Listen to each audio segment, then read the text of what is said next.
a nossa temática na noite de hoje é sobre relacionamento, exatamente essa questão de converter o coração, certo? E aí usando duas palavrinhas que são bíblicas, estão lá no texto de Paulo aos Efésios, no capítulo 5, quando ele fala sobre instrução e admoestação.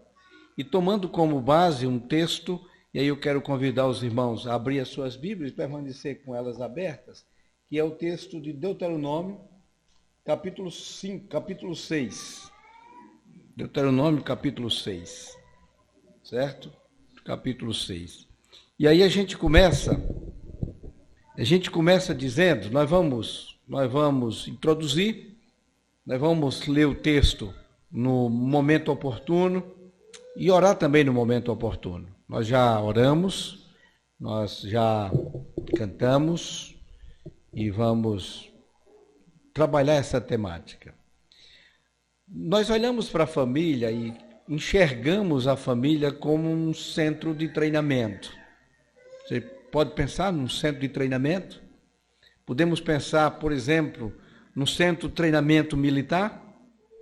Podemos pensar num centro de treinamento esportivo? Qualquer que seja o centro de treinamento, ali tem um objetivo: formação e transformação.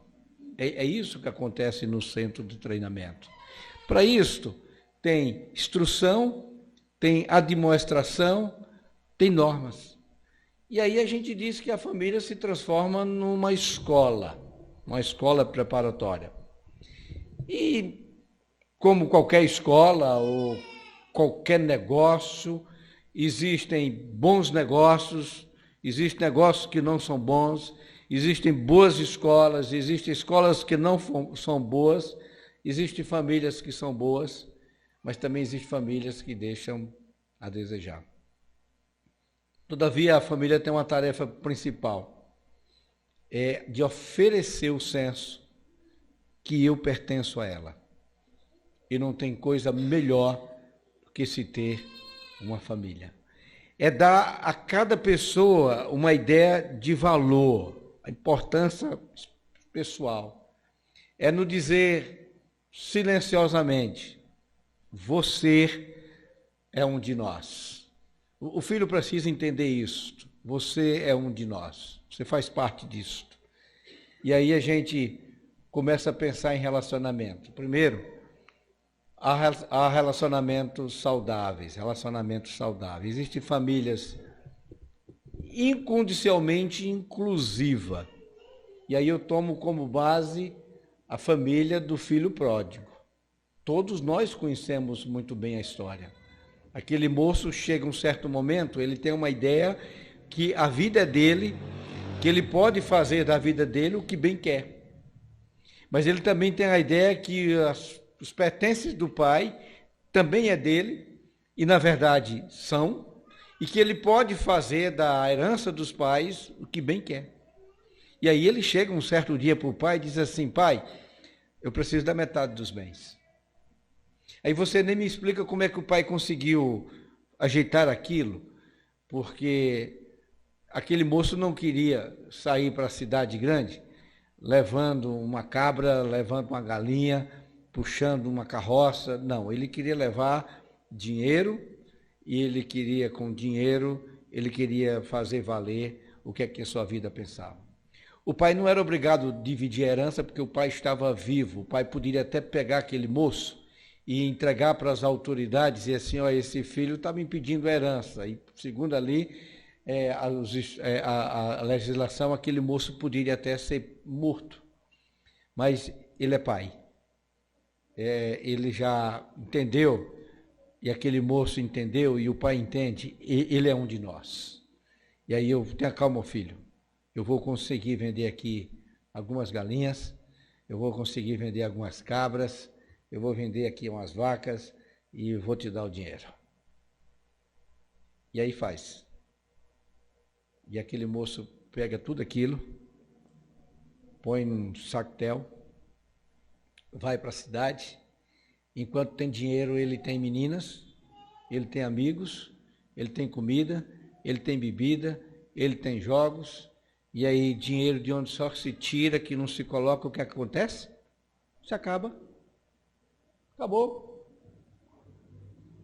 Quando não tem mais dinheiro, não tem mais menina.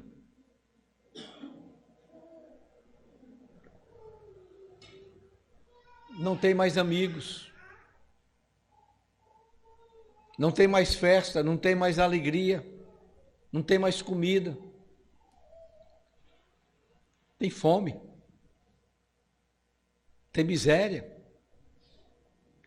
tem necessidade de comer o que os porcos comiam. Aquele moço procura um trabalho, acha um lugar para ser um servidor. E aí um dia ele cria uma terceira consciência. Ele tinha duas. Ele achava que a vida era dele, que ele podia fazer da vida o que bem entendia, achava que os bens do pai era dele, que ele podia fazer da herança do pai o que bem entendia. Aí ele cria uma terceira. Ele diz assim: quantos trabalhadores do meu pai têm pão com fartura e eu aqui padeço de fome? Levantar-me-ei, irei ter com o meu pai e direi: pai, eu pequei contra os céus, contra ti, não sou digno de ser chamado filho, mas recebe-me como um dos teus empregados. Ele volta, porque ele sabe que essa família é inclusiva. Ele sabe que essa família é receptiva. Ele sabe que dessa família o que predomina é o sentimento de aceitação pessoal. Ele sabe que nessa família ninguém precisa ficar provando o seu valor, tentando ser uma pessoa perfeita para ser amada. Aí ele volta. E aí a família é a chave ao criar tudo isso. E aí aquele moço volta. Ele volta porque ele sabe que ali tem um relacionamento saudável. Ele volta porque ele conhece o pai.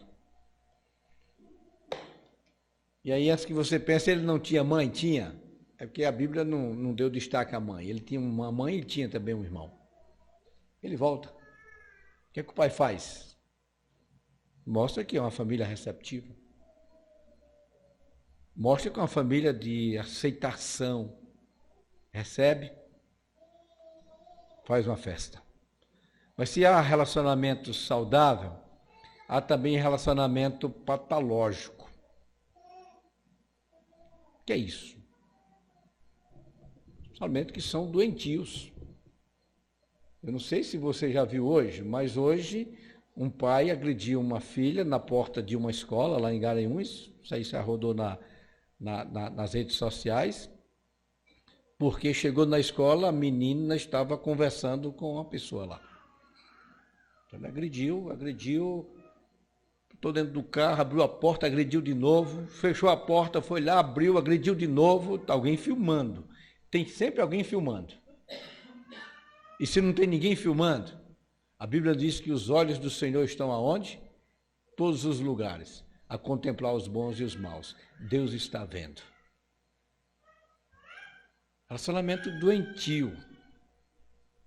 Pais que negam aos filhos uma comunicação afetiva. Pai que cria uma certa polarização dos tipos, assim. Se você for um bom comportamento, eu te dou amor.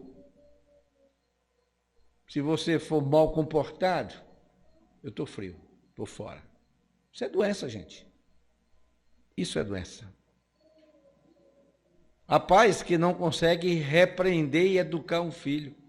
Pai que possui dificuldade de expressar afeto e sutilmente comunica aos filhos que, caso não se comporte bem, terão um carinho negado.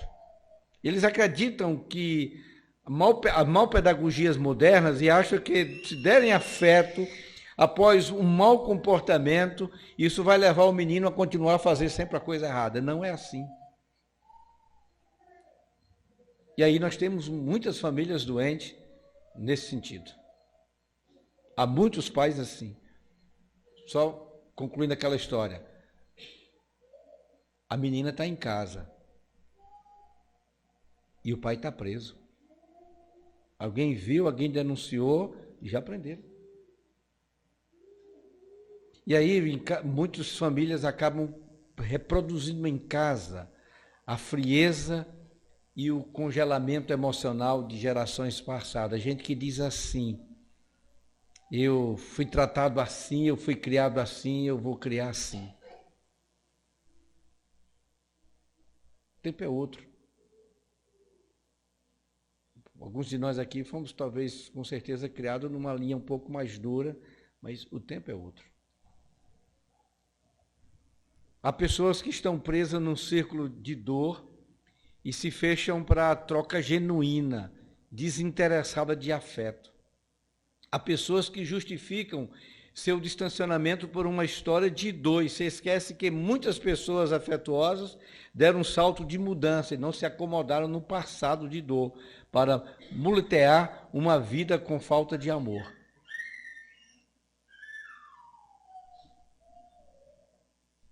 E aí a gente precisa caminhar no sentido de uma aprendizagem. Parte da tarefa do convívio familiar é dar um senso de realidade, limites e educar. O que acontece é que a maioria das famílias estão terceirizando a educação. A maioria da família está colocando isto para que a escola tome de conta, o Estado tome de conta, a igreja possa educar os nossos filhos. E agora a internet. E aí a gente precisa ter cuidado porque as nossas palavras, os nossos gestos expressam os valores, tabus, preconceitos, visões de um mundo que os pais adotam. A minha pergunta para você pensar: que conceito você já adotou? A família doente, ela falha ao educar.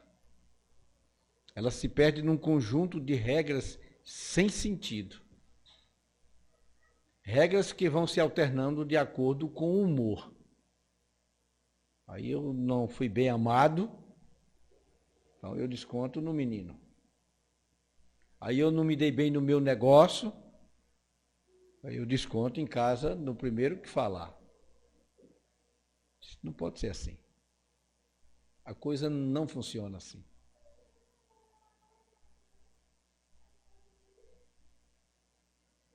E aí a gente precisa entrar com a primeira palavra.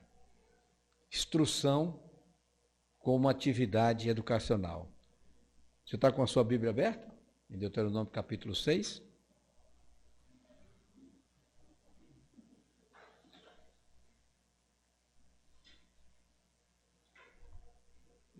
O que é que diz o texto? 6:6. Estas palavras que hoje eu te ordeno estarão aonde? E farás o que com elas? Ensinarás a teus filhos, e delas falarás aonde? Assentado em tua casa, andando pelo caminho, deitando-te, levantando-te, também atarás por sinal na tua mão, e te serão por frontais entre os teus olhos, e as escreverás nos umbrais da tua casa, ou das tuas portas. A maneira que somos educados interfere no que cremos e na decisão sobre quem devemos temer. Na visão puritana, e quando eu falo sobre os puritanos aqui, eu estou me referindo àqueles homens e mulheres de Deus da Inglaterra que vieram colonizar os Estados Unidos. Não estou me referindo aos puritanos dos dias modernos, nem a novos puritanos. Seria muito bom que nós tivéssemos puritanos. Os puritanos entendiam que a educação começa em casa. Ele entendia que a responsabilidade de educar era dos pais. No texto apresentado, a passagem se volta de uma atividade pedagógica de Moisés para uma atividade pedagógica da família. Tu inculcarás estas palavras que hoje eu te ordeno está no teu coração, versículo 7, tu as inculcarás. Você mesmo. Não é outra pessoa. Se a gente ler o texto dos versículo 1 até o versículo 6, nós vamos entender que a atividade pedagógica aí era de Moisés, era Moisés que estava falando, era Moisés que estava ensinando. Moisés está dizendo, olha, o povo, vocês fazer assim. Era atividade pedagógica do líder, do pastor Moisés, ou do professor. Agora ele para e diz assim, agora tu a inculcarás.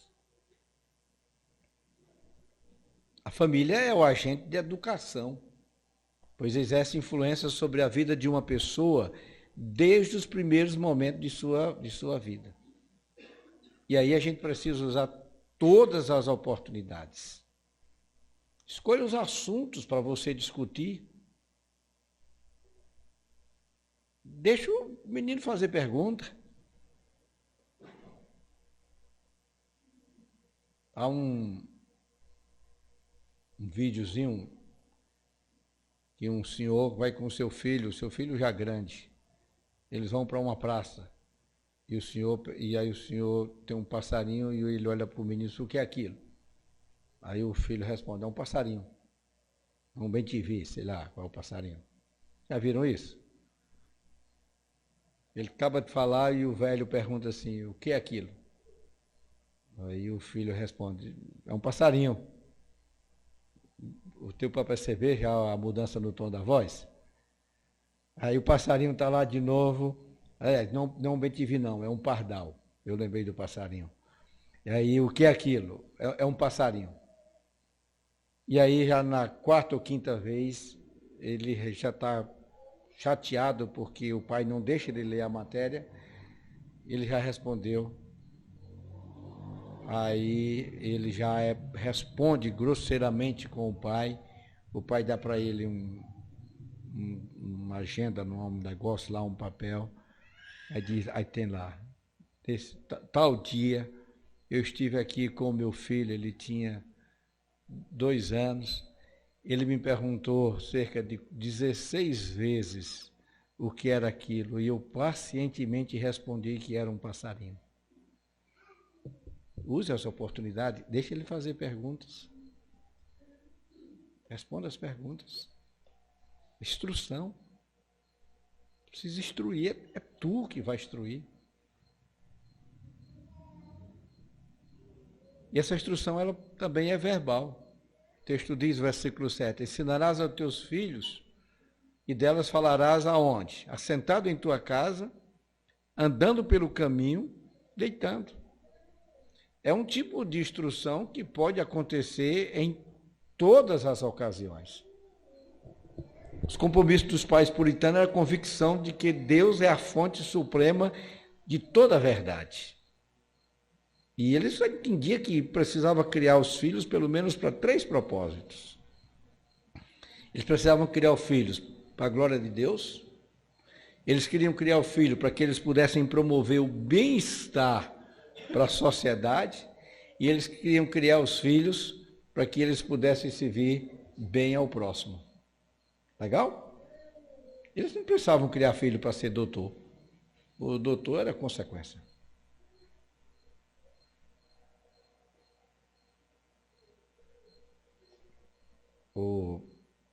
Eles entendiam que os filhos precisavam entender que Deus é a fonte suprema de toda a verdade.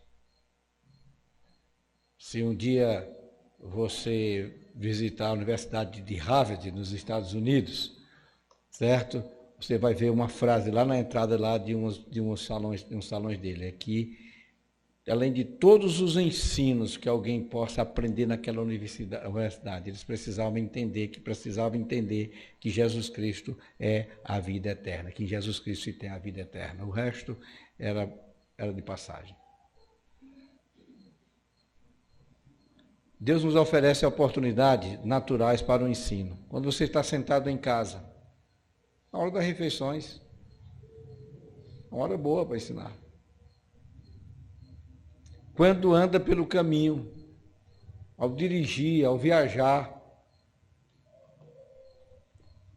quando está deitado, Quando se levantar, a hora de se aprontar, parece que essa é a hora mais tensa, mais nervosa. Você já está acordado a tempo, você já está a 1000 por hora e o menino está despertando lentamente e o relógio está andando. E aí parece que não há tempo para instrução. Mas é uma oportunidade.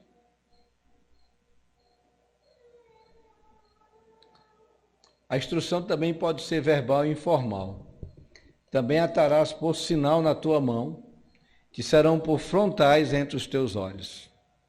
Põe o que você quer dizer no lugar que ele veja. Escreve.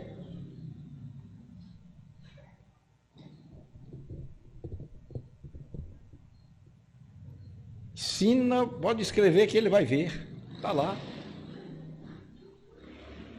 Outra. Compreender que a repetição é o melhor amigo do mestre.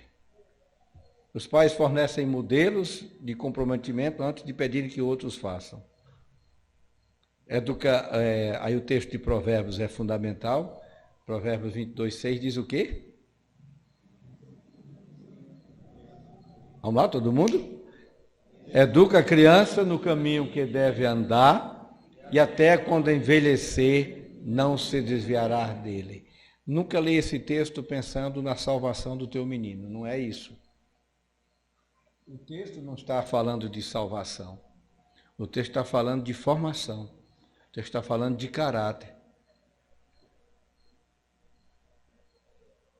Ensina teu filho a ser honesto. Você tem que ser honesto. Ensina teu filho a falar a verdade. Não, fala a verdade. Fala a verdade sempre. Ou não faz como a história, conta uma história que o pai estava ocupado e o telefone tocou, o pai disse para o menino, se o telefone tocou, eu não estou, disse que eu não estou. Aí o pai foi lá fazer uma coisa, o telefone tocou e o menino atendeu e disse, meu pai disse que não está.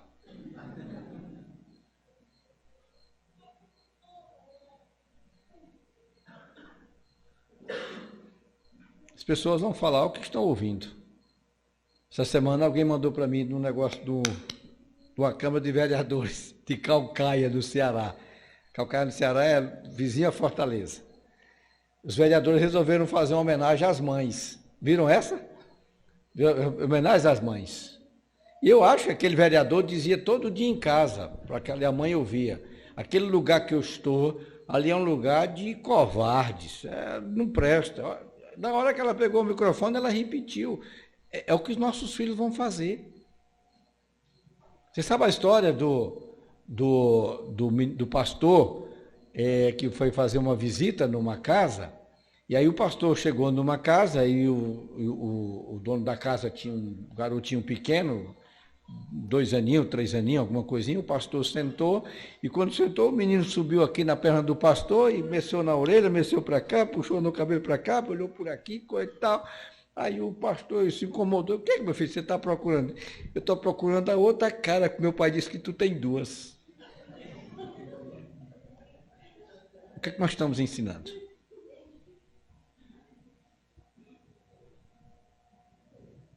É a maneira como nós vivemos, é a maneira como nós estamos, o que nós estamos ensinando é o que nós, na verdade, é o que a gente, o nosso exemplo é o nosso ensino. Eu gosto dessa frase do pastor Hernandes, você pode ler comigo? Todos lá? A vida dos pais é a vida do seu exímio. O exemplo não é um mero recurso pedagógico na criação dos filhos, é o único instrumento capaz de inspirá-los a viver de modo digno.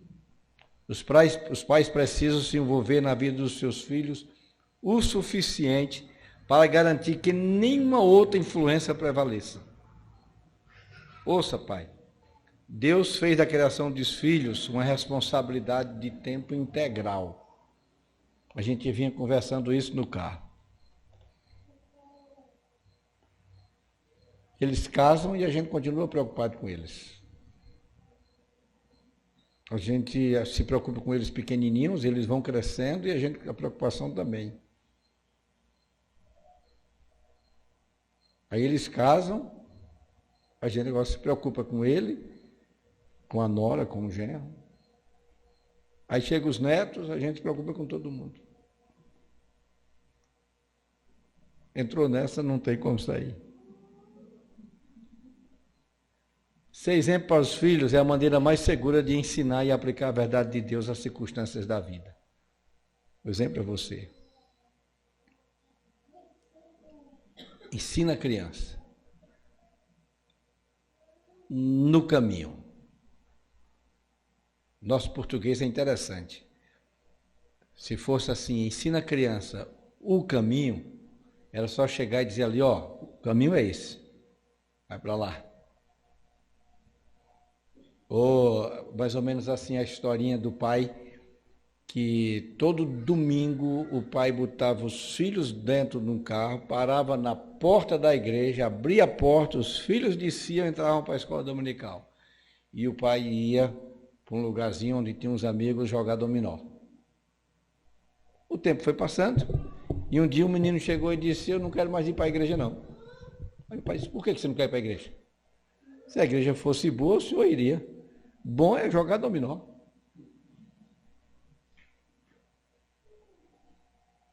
O exemplo é a maneira mais segura. Agora, o oposto também é verdadeiro. Se a gente não dá um bom exemplo, a gente endurece o coração dos nossos filhos em relação a Deus. Aí Timóteo diz assim, nessa sua carta, cuidado com essa aparência de piedade, essa falsidade. Lembra da velha história da mulher que trouxe as coisas para a igreja? Né? Essa história foi muito contada aí. Acho que desde a época de Simonton que estão contando essa história nas igrejas presbiterianas. Mas aí o pastor pregava, um dia a mulher foi em casa e trouxe as panelas, trouxe tudo, botou aí na porta da igreja. Vou morar agora aqui. Aqui na igreja meu marido é um santo.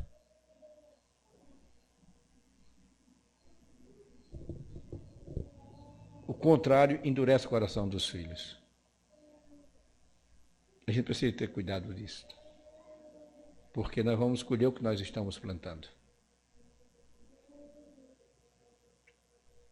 Mas a instrução também é verbal, é mais do que formal. Escreverás nos umbrais da tua casa e nas tuas portas. Precisa ver isso de longe. Além da tua formação, certo? Você precisa ir um pouco mais adiante. E aí vem a segunda palavrinha, admoestação.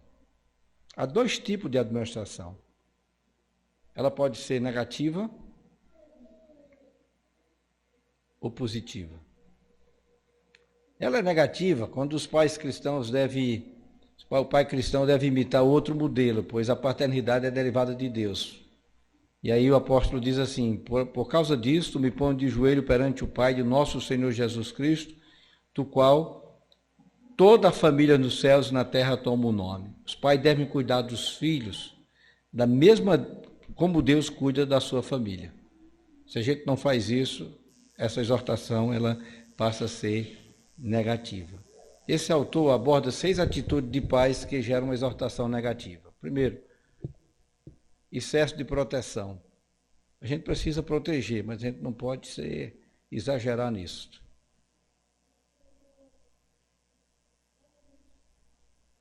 Às vezes faz mal. Favoritismo. Quem tem mais de um filho. Aí você gosta mais de um do que do outro.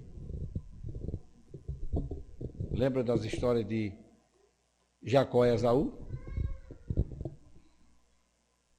O casal fez uma opção. Isaac tinha uma paixão por Esaú, Rebeca por Jacó. E ainda hoje eles estão brigando por isso. Os descendentes ainda estão brigando. Favoritismo. Por outro lado, a negligência. Aí já tem pai que é negligente. Outro, palavras ásperas. Eu não sei se foi aqui que eu contei da história da nota da menina, na passada. Se foi, eu vou repetir. A menina tirou a nota, mostrou para o pai, ó, pai, tirei 8. O pai disse, por que não tirou 10? Você não faz outra coisa, você só faz estudar. Passa uma semana, a menina tira 10. Ó, pai, eu tirei 10. Escolou de quem? Isso marca as pessoas. Nada deixava aquele cidadão satisfeito. E além disso, há pais que desmotivam os filhos. Há pais que sempre dizem assim, alguns pais dizem assim, tem jeito não faz nada certo, nada dá certo. Aí o camarada cresce entendendo que nada vai dar certo, e aí nada dá certo mesmo. Nada vai dar certo na vida dele. E pais que apressam a maturidade. Os pedagogos gostam de dizer que a criança é como uma flor. Tem um momento certo de abrir. E às vezes a gente quer forçar isso.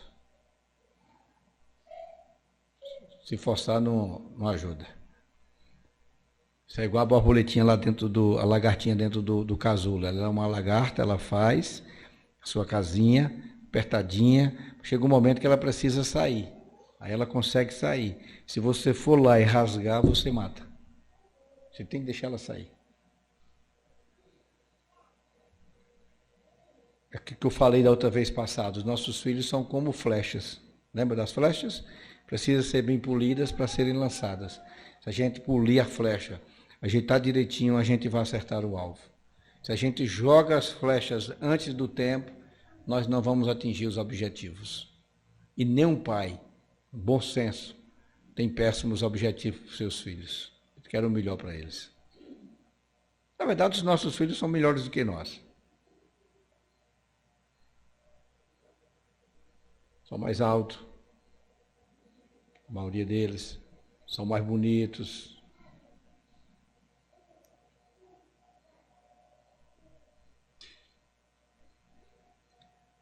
São mais inteligentes.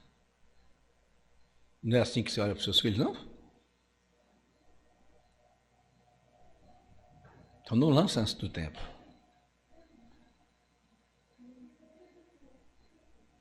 E aí os pais têm uma exortação positiva. Os pais devem cuidar da vida física, emocional dos filhos. O texto de Efésios 6,4 diz, mas criai-os. A palavra de destaque pode ser traduzida por nutrir, alimentar, acalentar com afeição. Era isso que João Calvino entendia com essa expressãozinha nutrir, criai-os, nutrir no Senhor. Os nossos filhos precisam de segurança, precisam de limites, precisam de amor e precisam de encorajamento. E quem tem que fazer isso somos nós. Quem tem que dar segurança a eles somos nós. Eles precisam estar seguros com a gente. Quem tem que pôr limite também somos nós. Quem tem que revelar amor por eles é a sua casa. E aí a gente tem que encorajar para ir para frente.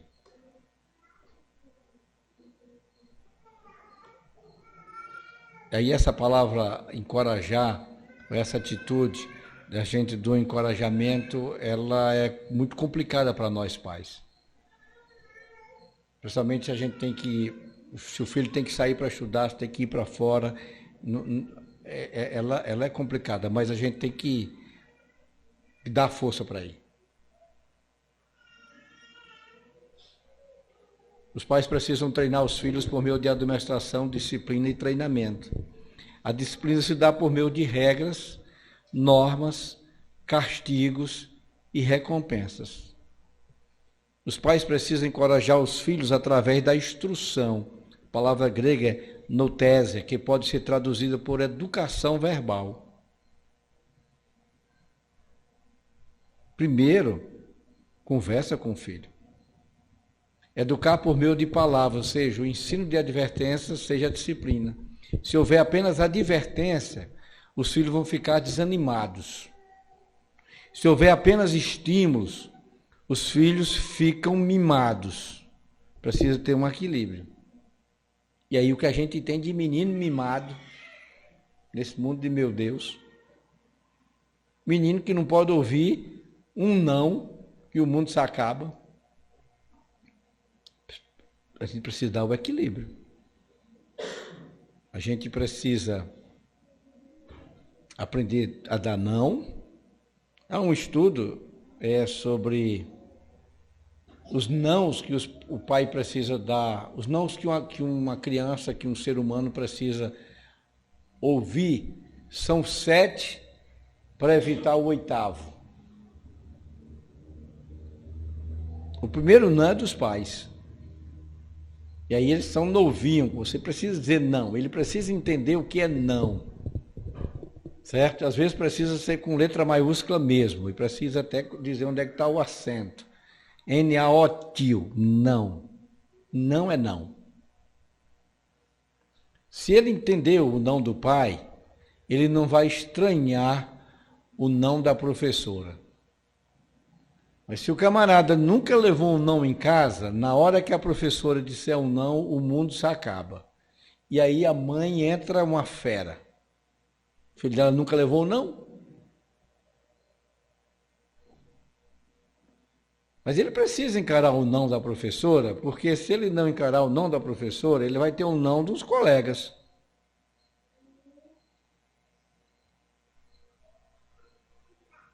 E o não dos colegas também machuca. Se ele não leva o não dos colegas, ele vai levar o não, sabe de quem? Da namorada, do namorado. Aí o cara quer morrer. Um dia desse, um funcionário meu levou o não da namorada. São bem uns 15 dias sem poder trabalhar mais, querendo morrer. E um bocado de gente conversando. Mas nunca tinha ouvido não. Acho que foi o não, o primeiro não dele. Quando a namorada não dá o não, a própria vida dá. Às vezes é um vestibular, é um concurso, é uma entrevista no emprego. Quando isso não acontece, não tem não na vida dele, aí a saúde dá um não. Mas mesmo que isso não aconteça, aí chega uma turma que não sabe dar não. E já chega batendo. Aí a polícia chega. Cria um filho sem dar não para ele, que tu vai ver o desmantelo na vida dele. Você precisa do equilíbrio, você precisa dar advertência, mas você precisa também ter estímulo, para que você possa criar um equilíbrio e possa encorajar.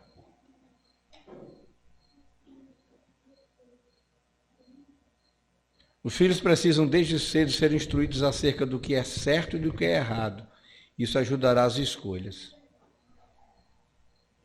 Os pais são responsáveis pela educação dos filhos. E vós, pais, diz o texto 6,4 de Efésios, não provoqueis a ira aos vossos filhos, mas criai-os na doutrina e na admoestação do Senhor. A expressão do Senhor revela que a educação dos filhos não é do Estado, não é da escola, não é da igreja, é dos pais. Os pais devem se preocupar em levar seus filhos a Cristo e se preocupar com a lealdade dos seus filhos ao Senhor. É a responsabilidade nossa. E aí os filhos crescem em sua maturidade e autonomia humana e espiritual, e também em sua vocação que vem de Deus em servi-lo. Os pais devem respeitar esse chamado, porque a primeira vocação do cristão é de seguir Jesus, tornar-se discípulo de Jesus, é aceitar fazer parte da família de Deus. Aquele que fizer a vontade do meu Pai que está nos céus, este é meu discípulo, ou meu irmão, irmã e mãe. família cria vínculos, cria relacionamentos. Mas a família também afasta.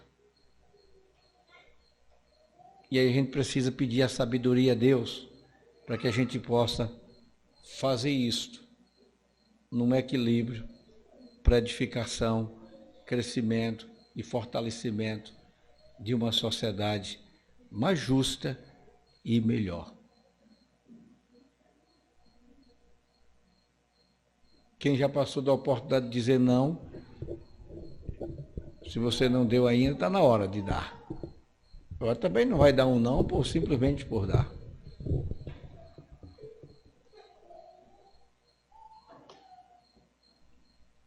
Se tem filhos pequenos, você aproveita a oportunidade das instruções que você recebeu durante esse mês.